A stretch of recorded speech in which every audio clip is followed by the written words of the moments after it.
Pagi. Risalah. Selamat pagi Pak Guru.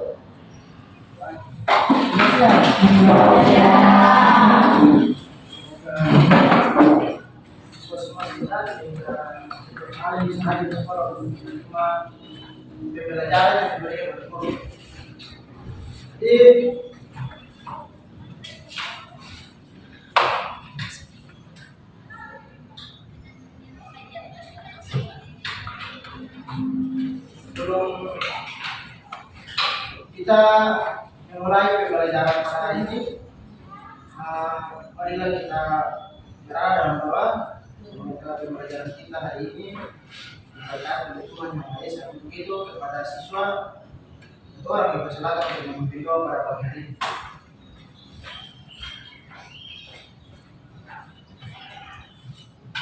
Teman-teman para guru serta teman-teman semua, pagi hari ini sebelum belajar kita mulai kita sudah doa yang saya bawakan menggunakan kata manusia yang beragama lain yang bisa berdoa pada Yesus pagi hari berapa kami serta teman-teman mau belajar dari bangun berarti kami akan sebentar di berkata doa kami akan manusia dan manusia dan nama Tuhan Yesus berdoa berdoa selesai.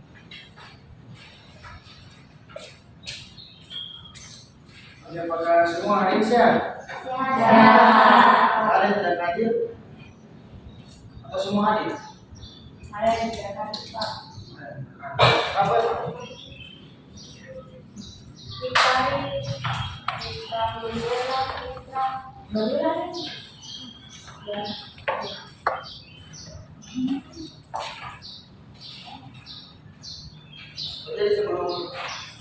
Jadi sebelum Pak menjelaskan sebelum memulai proses pembelajaran, ini Pak mau sini dulu.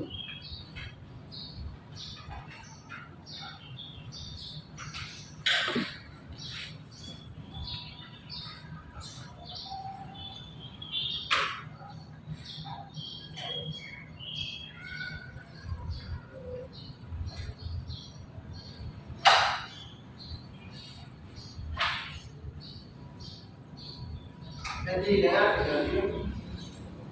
Clara Sisela Fitrian Ikari Sumokil Immanuel Agustin Indrian Laila Hasan Michelle Sohilai Michelle Leroy Marcela Rawani Natalia Kaya Princess Venusi Safira Rudia Stefani Elisula Tiara Anastasia Tiara dan Gabuan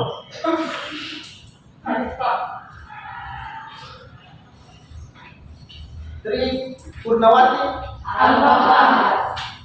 Vian Pati. Terus teman-teman yang tidak hadir ini, kenapa semua tidak hadir? Ada yang tahu?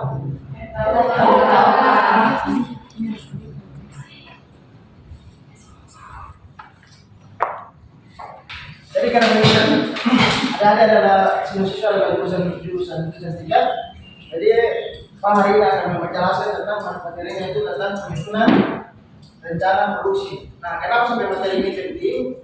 Karena sebagai siswa yang berada pada jurusan kecantikan minimal punya satu filmnya sendiri, sehingga penyusunan rencana produksi dia menjadi alternatif, dia menjadi langkah yang konkret, sehingga ketika ada lulus daripada jurusan ini, lulus daripada jurusan ini bisa membuat satu penyusunan rencana produksi sebagai ikonik kalau siswa-siswa dalam mantan atau siswa adalah jurusan kecantikan. Nah, untuk itu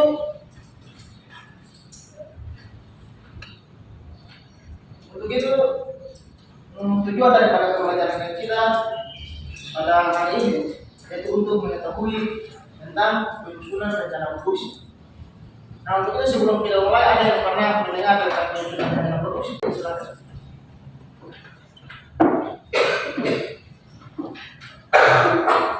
Penyusunan rencana produksi itu kayak proses pembuatan barang dan jasa, Pak. Oke. Mari kita dengar. Ada yang lain? Pernah mendengar atau kamu sudah mengetahui tentang penyusunan rencana produksi?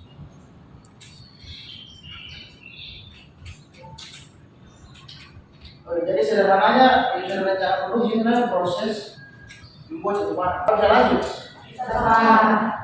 Jadi terkait dengan ini penyusunan perencanaan produksi ini tentang konsep hari ini kita akan Pak menjelaskan tentang pengertian rencana produksi, kemudian menetapkan jenis dan jumlah produksi, menetapkan desain atau rencana produksi, menyusun proses kerja, membuat contoh produksi dan menghitung biaya produksi.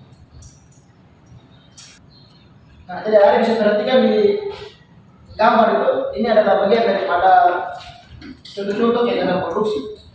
Jadi di mana ini dibuat alat kecantikan, ini bagian daripada ini adalah contoh-contoh kegiatan produksi, ada bisa dilihat di gambar. Nah, apa itu rencana produksi? Jadi rencana produksi menurut SIPOIN 2005, rencana produksi merupakan perencanaan tentang produk apa, berapa yang akan diproduksi oleh perusahaan yang bersangkutan dalam satu periode yang akan datang. Nah, kemudian juga menurut Chinoki, perencanaan produksi merupakan kegiatan perencanaan yang dilakukan sebelum kegiatan produksi dan mempertimbangkan jumlah permintaan berdasarkan sumber daya yang dimiliki oleh perusahaan. Nah, kesimpulan daripada dua perlahan ini, kita bisa melihat bahwa dapat disimpulkan bahwa perencanaan produksi adalah serangkaian aktivitas untuk merancang strategi dalam memproduksi barang atau jasa pada satu periode tertentu sesuai dengan yang diramalkan atau dijadwalkan melalui pengorganisasian sumber daya seperti tenaga kerja, bahan baku, mesin dan peralatan. Nah, kenapa perencanaan produksi itu? Karena ini dalam perencanaan produksi itu dihitung, dibuat daripada peramalan. Nah, peramalan ini kayak misalkan contohnya ada yang tahu peramalan, apa itu peramalan? Jadi peramalan itu sederhananya dalam kehidupan sehari-hari itu bisa kita katakan sebagai hayal. Karena dalam peramalan orang itu ini beda peramalan spiritual, beda dengan peramalan perencanaan produksi. Itu beda. Jadi jangan samakan peramalan spiritual dengan peramalan perencanaan produksi. Peramalan perencanaan produksi bisa tadi itu duduk lalu memikirkan tentang perencanaan produksi. Kira-kira produksi ini mau dibuat seperti apa, jalannya seperti apa, gimana. Itu baru masuk pada proses pengorganisasian. Jadi peramalan itu masih ada di kepala. Kalau bisa lanjut. Oke. Jadi bagaimana rencana produksi itu dilakukan? Ada 4 tahapan. Yang pertama itu menetapkan jenis dan jumlah produksi. Dan yang kedua itu menetapkan desain dan rencana produk. Dan yang ketiga itu menyusun proses kerja pembuatan contoh produk untuk biaya produksi. Nah, tempat bagian ini menjadi langkah terpenting dalam penyusunan rencana produksi. Yang pertama menetapkan jenis dan jumlah produksi. Ada yang menetapkan, misalnya dalam pakan suatu misalnya ada dua produk yang dibuat, misalnya bubuk telur dan bubuk beriskrap. Bubuk dan beriskrap. Nah, dalam menetapkan jenis produksi, siswa bisa memilih satu daripada dua itu yang menjadi fokus untuk melakukan kegiatan produksi. Nah, kemudian setelah daripada menentukan jenis produksi itu, bisa ditentukan lagi jumlah produk yang ingin dibuat. Nah, jumlah produk yang ingin dibuat ini itu harus diukur daripada permintaan pasar. Kenapa diukur daripada permintaan pasar? sehingga barang yang nanti dijual dia tidak dibuang begitu. Bahasa kasarnya membazir, perlunya membazir karena berapa? Makanya dibuat bagaimana jumlah ditetapkan jenis dan jumlah produksi, sehingga jumlah produksi yang dijual itu dia sesuai dengan permintaan pasar, sehingga ketika barang itu dipasarkan itu bisa segera laku, bisa langsung laku karena konsumennya memadai. Jadi hari ketika ingin membuat satu produk itu tidak bisa langsung ini saya mau produksi karena kejar untung akhirnya produksi misalnya 5 juta piece. Sedangkan konsumen pasar hanya 1.000. Makanya penentuan jumlah produksi penting. Nah, kemudian menetapkan dasar atau rencana produksi. Nah, salah satu daya tarik daripada satu produk itu adalah desain produk. Di era modern saat ini orang tidak lagi melihat daripada kualitas produk. Barang-barang dijual secara online, orang hanya melihat daripada desain. Misalnya sekarang yang paling apa produk yang paling kali yang sering orang pakai tinggal dia punya kemasan itu kayak kaca-kaca gitu, kayak kaca. Jadi orang bisa di kemasannya orang bisa berkaca karena ada kayak bisa ada kemewahan sedikit di balik produk itu gitu. Jadi untuk menetapkan satu produk ini sangat penting khususnya sekalian. Karena dalam pembuatan untuk pemasaran itu produk untuk bersaing dengan produk-produk yang sudah tersedia di pasar, itu harus membuat yang namanya desain atau rencana produk. Nah, misalnya ada yang membuat lulur, misalnya lulur body scrub, untuk bersaing dengan lulur yang produk-produk yang sudah ada terkemuka, itu minimal tidak dalam kemasan itu dia lebih menarik daripada produk yang lain. Karena selain daripada itu, dia sebagai daya tarik di dalam menetapkan desain produk ini juga, itu dia menjadi menjadi perhitungan untuk penentuan harga barang. Kenapa dia menjadi penentu untuk penentuan harga barang? Karena desain produk dengan ukuran besar ini besar, itu kemungkinan besar ketika dalam penentuan harga itu masih dia berbeda dengan produk yang ini misalnya. Nah, ini penting. Nah, kemudian juga dalam menentukan desain produk itu bukan hanya ditentukan harus mewah, harus ini tidak. Nah, misalnya kalau mau dibuat lulur, misalnya produknya adalah lulur body scrub, di desain produk ini harus ditampilkan keunggulan daripada produk ini, sehingga ketika orang ingin beli di toko misalnya, orang bisa lihat selain daripada kemewahan yang ditampilkan dari itu sendiri sebagai daya tarik utama, itu ada keunggulan yang bisa dilihat desain produk itu. Susah bisa mengerti? Oke. Kemudian menyusun proses kerja pembuatan suatu produk. Menyusun proses kerja pembuatan suatu produk ini, nah dia seperti gambar ini. Untuk produk, dan ada yang harus misalnya dalam satu grup, misalnya ada grup perusahaan, misalnya organisasi yang dia fokusnya pada bidang kecantikan, misalnya untuk membuat body scrub. Ketika ada yang mau membuat satu produk baru, itu dalam ini misalnya disebut dengan meeting. Jadi ada meeting itu buat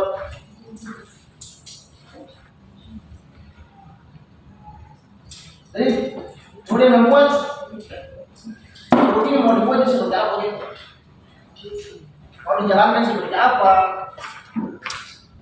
Nah, kemudian dampaknya itu menghitung biaya produksi. Menghitung biaya produksi penting.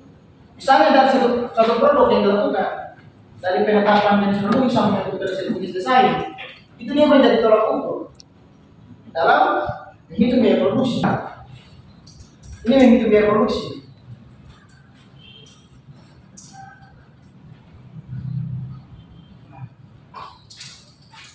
Unsur-unsur dalam menghitung biaya produksi itu dilihat daripada Tiga aspek yang tadi Pak sudah jelaskan di awal. Nah, diukur dari biaya bahan baku, pembuatan label, pembuatan jenis kemasan, sampai pada bahan baku pembuatan lumpur. Nah, itu dia menjadi hitungan dalam pembuatan dan dalam menyusun biaya produksi. Nah, kemudian juga biaya tenaga kerja, biaya over pabrik, biaya material tidak langsung.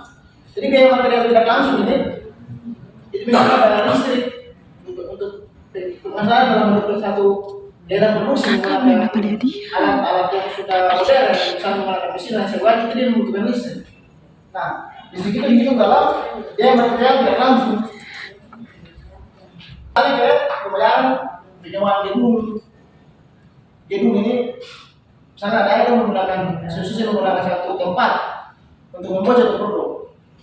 Nah, itu dihitung dari itu, biaya bahan baku sampai dengan biaya tenaga kerja dari 4 aspek ini. Kemudian ada yang berambil dari satu dan menentukan harga dari produk yang ada yang dijual atau siswa yang dijual.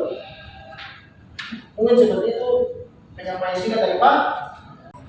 Untuk itu kita akan ada dalam kegiatan diskusi, Pak akan membentuk tiga kelompok.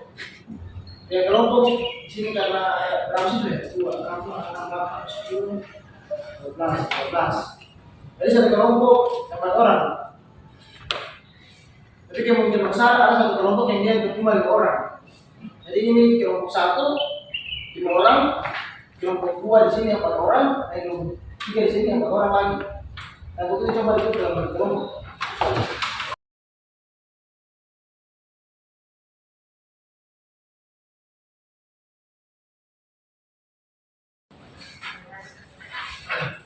Jadi untuk itu waktu pengerjaan itu 20 menit,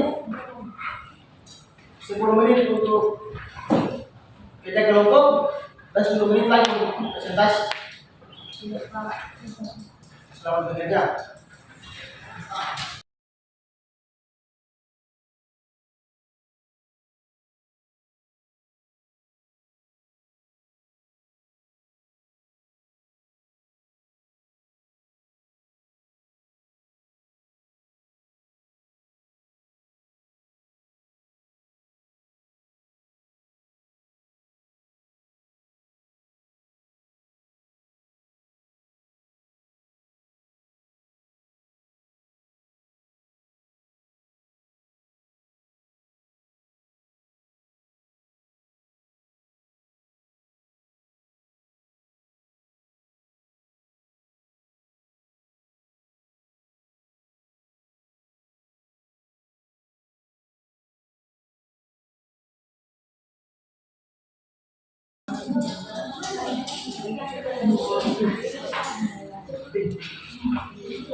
Jadi waktu masih tinggal 10 menit.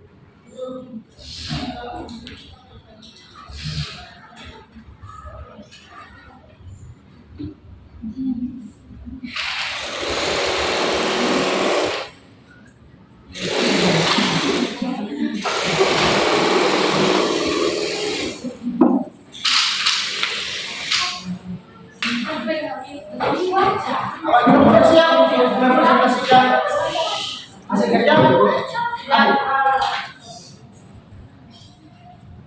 Oke, mungkin dari kelompok 1, silakan.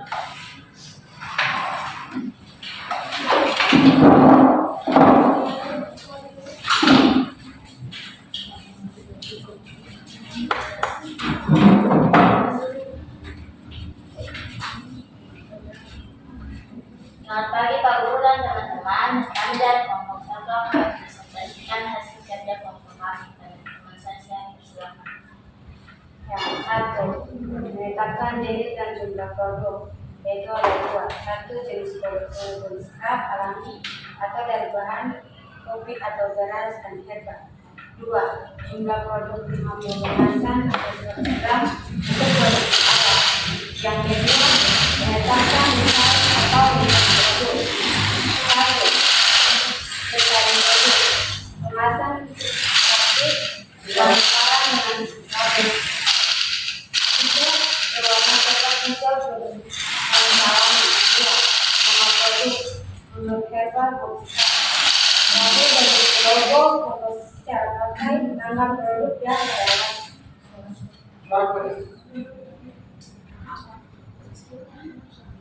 Yang ketiga, menyusun proses kerja pembuatan contoh produk, yaitu ada 5. Yang ke-1, menyiapkan bahan utama atau kopi bubuk, beras, minyak kelapa, gula atau essential oil. 2. Menimbang bahan sesuai resep. 3. Mencampur bahan hingga homogen. 4. Menguji tekstur dan aroma produk. Dan yang ke-5, mengemas dan berat ukuran 100 gram. Yang ke-4, menghitung biaya produk. Contoh estimasi biaya untuk 50 kemasan. Yang ke-1, kopi bubuk atau herbal itu Rp 100.000. Yang kedua, minyak kelapa itu ada 80.000, gula halus itu 50.000, essential oil itu 70.000, dan jar plastik tambah herbal itu 150.000, dan biaya tambahan listrik dan transportasi itu 50.000.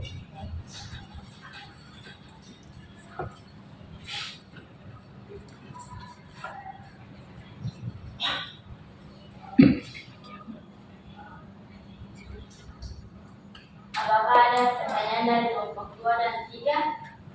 Saya persilakan. Jadi kalau setiap kelompok itu wajib ada pertanyaan.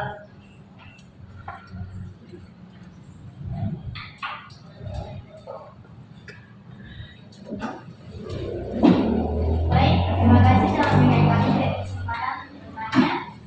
Jadi pertanyaan kami yaitu apa saja langkah-langkah proses, apa saja langkah-langkah dari proses kerja pembuatan ekstrak.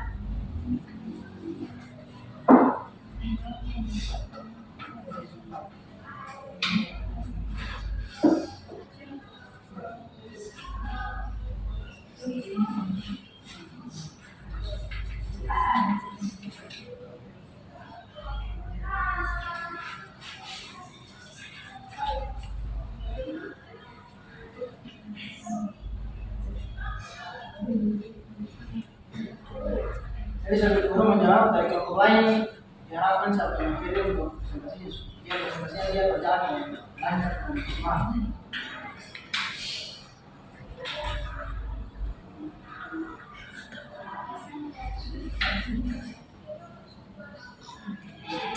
Nomor 1, apakah bisa dijawab?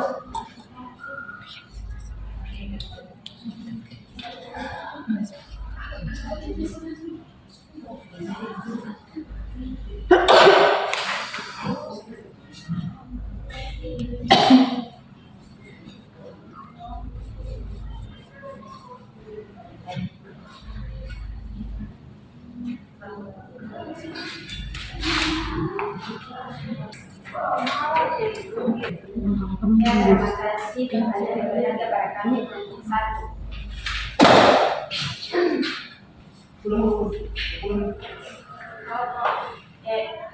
Teman-teman kelompok 2 yang sudah bertanya. Jadi di sini sudah ada punya jawabannya di papan yang tadi Pak Guru jelaskan. Yang pertama itu menetapkan jenis dan jumlah produk. Yang kedua, menetapkan desain atau rencana produk. Yang ketiga, menyusun proses kerja pembuatan contoh produk. Dan yang keempat, menghitung biaya produk. Apakah jawabannya jelas?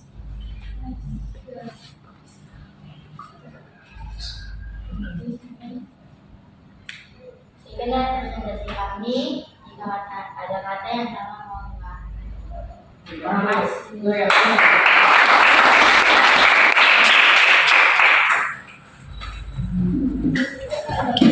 Gimana kelompok 2 dipersilakan?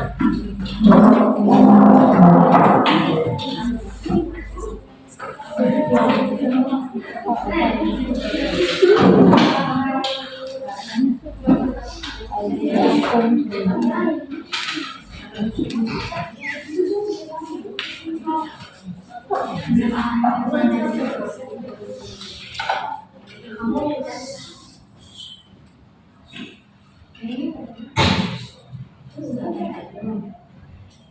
pagi Pak Guru dan Ibu Guru, saya dari kelompok. Ngomong bisa. Bukan waktu. Selamat pagi Pak Guru dan teman-teman, kami dari kelompok 2 akan mempresentasikan kerja kami. Baik teman-teman Pak Guru, di sini kami akan menjelaskan tentang penyusunan rencana produksi mengenai dua buku. Yaitu yang pertama menetapkan jenis dan jumlah produksi, analisis pasar, yaitu melakukan riset pasar untuk mengidentifikasi jenis telur pupuk yang diminati, misalnya telur tradisional, telur rempah, telur susu, dan telur kopi. Pertimbangkan tren pasar, preferensi konsumen lokal atau Makassar dan Sulawesi Selatan, dan potensi persaingan. Target pasar, yaitu tentukan target pasar, misalnya usia, jenis kelamin, gaya hidup. Ini akan membantu menyesuaikan jenis telur dan strategi pemasaran. Perkiraan permintaan, yaitu berdasarkan analisis pasar dan target pasar, buat perkiraan permintaan untuk setiap jenis telur pupuk. Pertimbangan faktor musiman, acara khusus misalnya pernikahan dan promosi yang direncanakan. Kapasitas produksi, yaitu evaluasi kapasitas produksi. Produksi misalnya peralatan, tenaga kerja, dan waktu. Pastikan memiliki sumber daya yang cukup untuk memiliki perkiraan permintaan. Keputusan produksi, yaitu tentukan jenis telur pupuk yang akan diproduksikan, produksi dan jumlah produksinya untuk setiap jenis.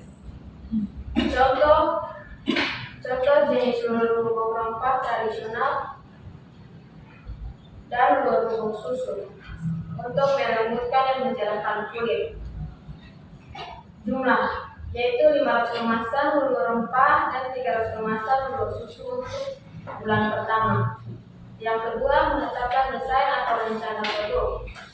Formulasi, yaitu kembangkan formulasi untuk setiap jenis telur pupuk. Pastikan formulasi aman, efektif, dan sesuai dengan peraturan yang berlaku. Gunakan bahan-bahan alami yang berkualitas, misalnya kunyit, temulawak, beras, dan susu. Kemasan, rancangan kemasan yang menarik, informatif, dan melindungi produk dari kerusakan.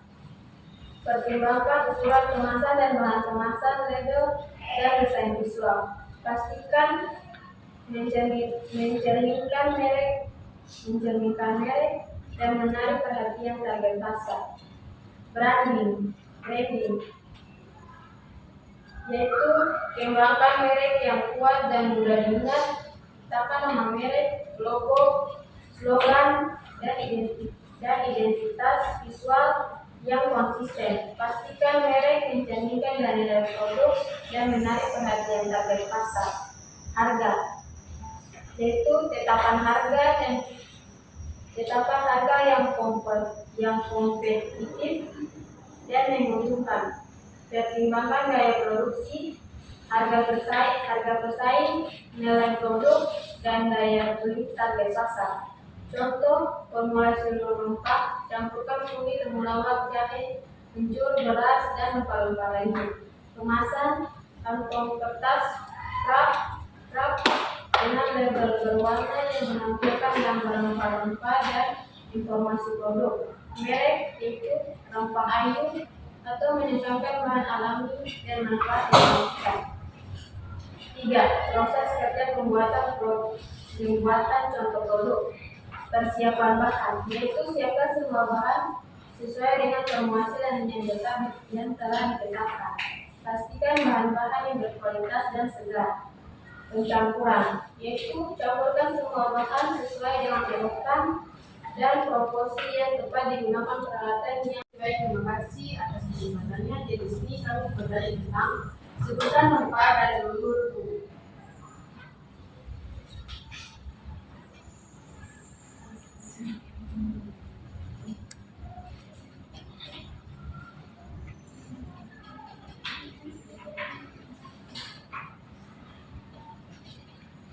Baik, terima kasih atas pertanyaan dari kelompok 3. Jadi, manfaat dari lulur bubuk yaitu untuk menangkal sel kulit mati atau eksfoliasi, mencerahkan kulit, menghaluskan dan melembutkan kulit, melancarkan peredaran darah dan memberi nutrisi pada kulit.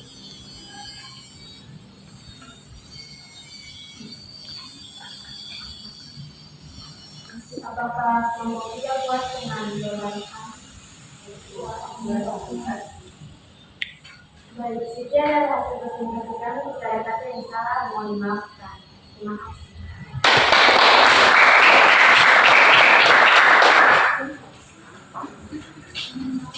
Kemudian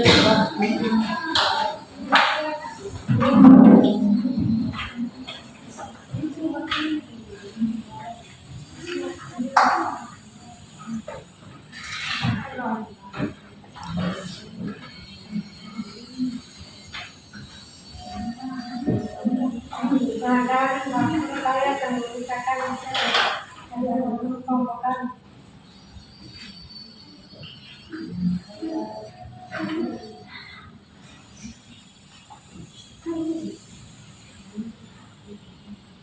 Lulur cair merupakan jenis lulur yang lebih cair dibandingkan lebih siram.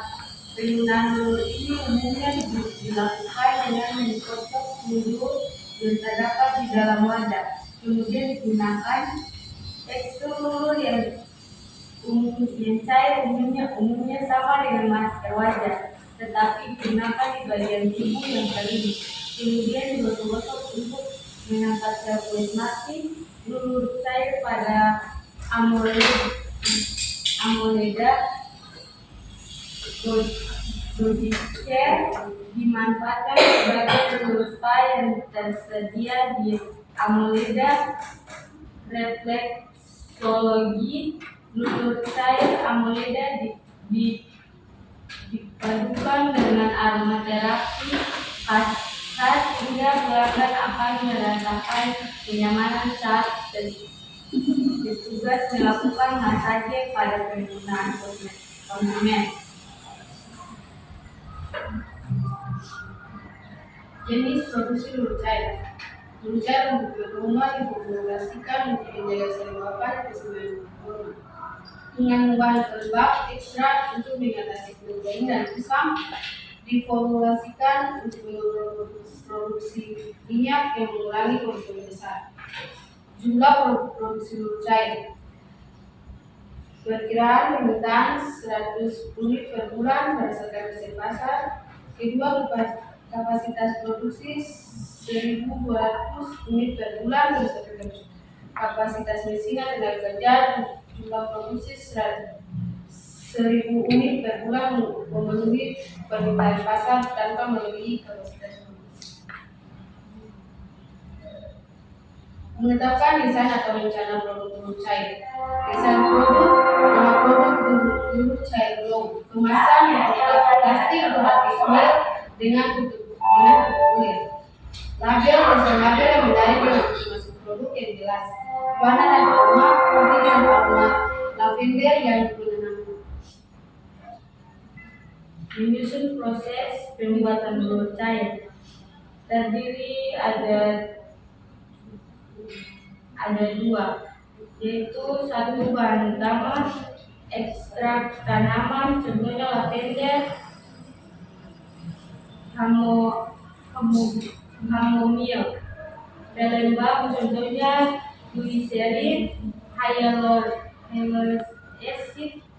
Yang ketiga pemulsi, contohnya wem dan air.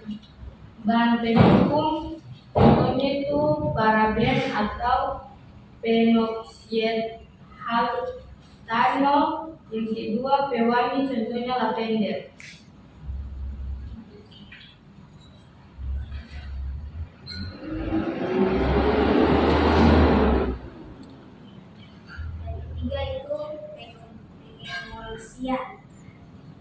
tambahan pengosian dan aduk hingga homogen. Keempat, pendinginan. Biarkan campuran bahan dingin hingga suhu ruangan.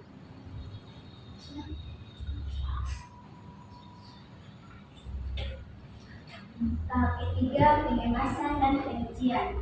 1. Pengemasan. Isi botol dengan telur cair yang telah jadi. Yang kedua, pengujian. Mengasah pada seluruh cair, contohnya tekstur, aroma, warna. Tahap keempat, produk massal. 1. Produk. Lakukan produksi massal dengan menggunakan mesin dan peralatan yang sesuai. Yang kedua, 10.000 per liter. Pengawet contohnya lavender 5.000 per liter. Total biaya bahan baku 1 liter gula cair 115.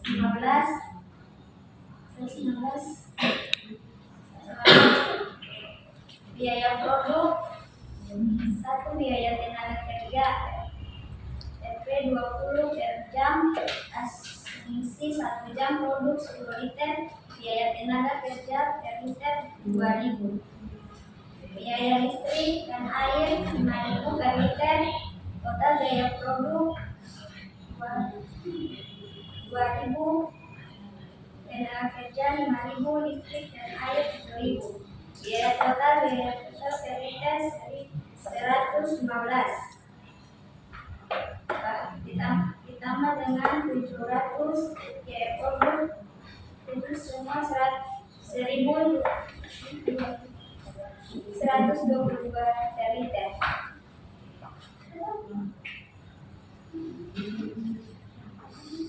Ya, dan terima kasih. Apakah ada pertanyaan dari kelompok lain? Kami berserah.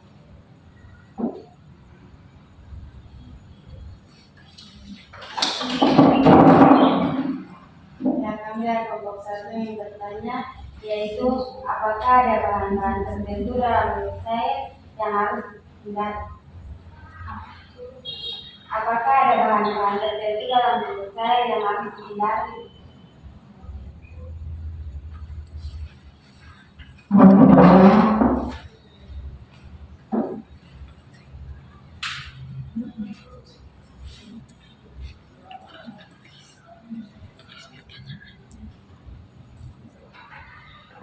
Ya, terima kasih untuk kelompok 1 yang sudah bertanya. Di sini saya akan menjawabkan apakah ada bahan-bahan tertentu dalam telur cair yang harus dihindari.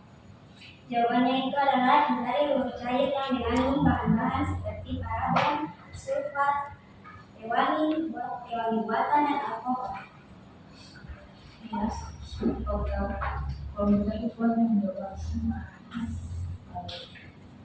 Terima kasih atas semua.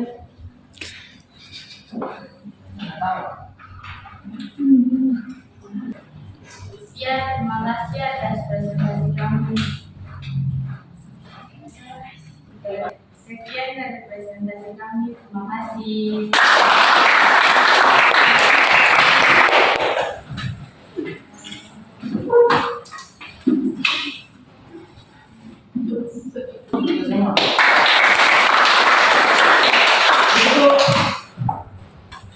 Siswa diharapkan untuk duduk kembali seperti biasa.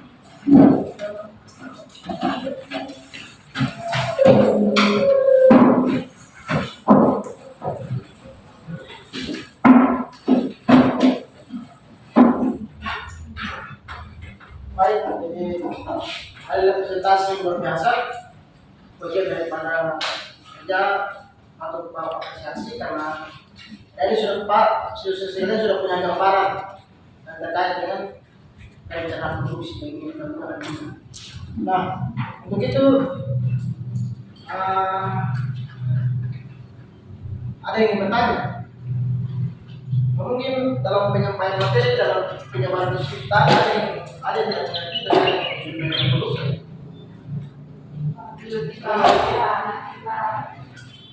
Berarti Pak, apa yang sudah Pak jelaskan dan teman-teman siswa-siswa sekalian presentasikan itu dipahami dengan secara baik-baik, jangan hanya selesai pada hari ini. Itu adalah pelajaran yang menjadi bekal untuk adik sekalian dalam merancang satu produk sebagai label, sebagai identitas adik sekalian sebagai siswa jurusan vertikal.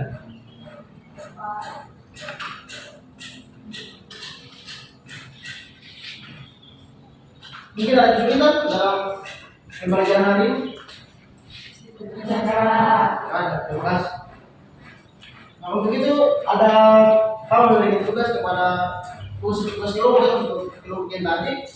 Nanti pertemuan minggu depan perencanaan produksi itu dibuat perencanaan produksi yang mulai daripada tempat awal tadi dibuat sesuai dengan apa yang sudah dipresentasikan, tapi sesuai dengan tempat awal ini dibuat, lalu pertemuan minggu depan ini dikumpulkan sesuai kelompok kita aja. Bisa? Untuk itu dalam proses pelajaran kita adalah siswa yang luar biasa yang mampu menyelesaikan tugas diskusi, menyelesaikan diskusi dengan baik. Begitu mari kita berikan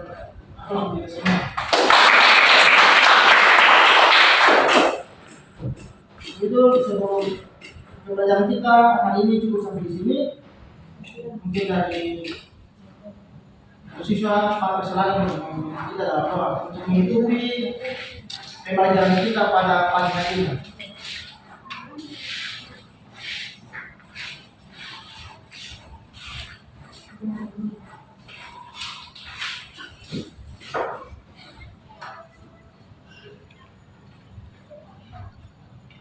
Teman-teman, Pak Guru, sebelum kita mengakhiri mata pelajaran ini, saya mengakhiri dengan doa yang saya doakan dengan nama Islam dan nama lain mohon diselesaikan.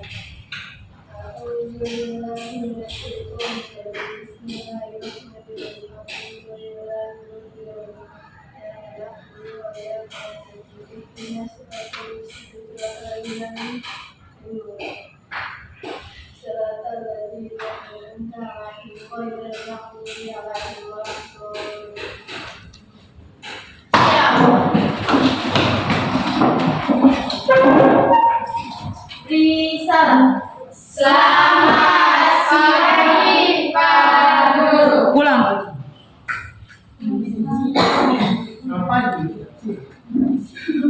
Siap. Beri salam. Selamat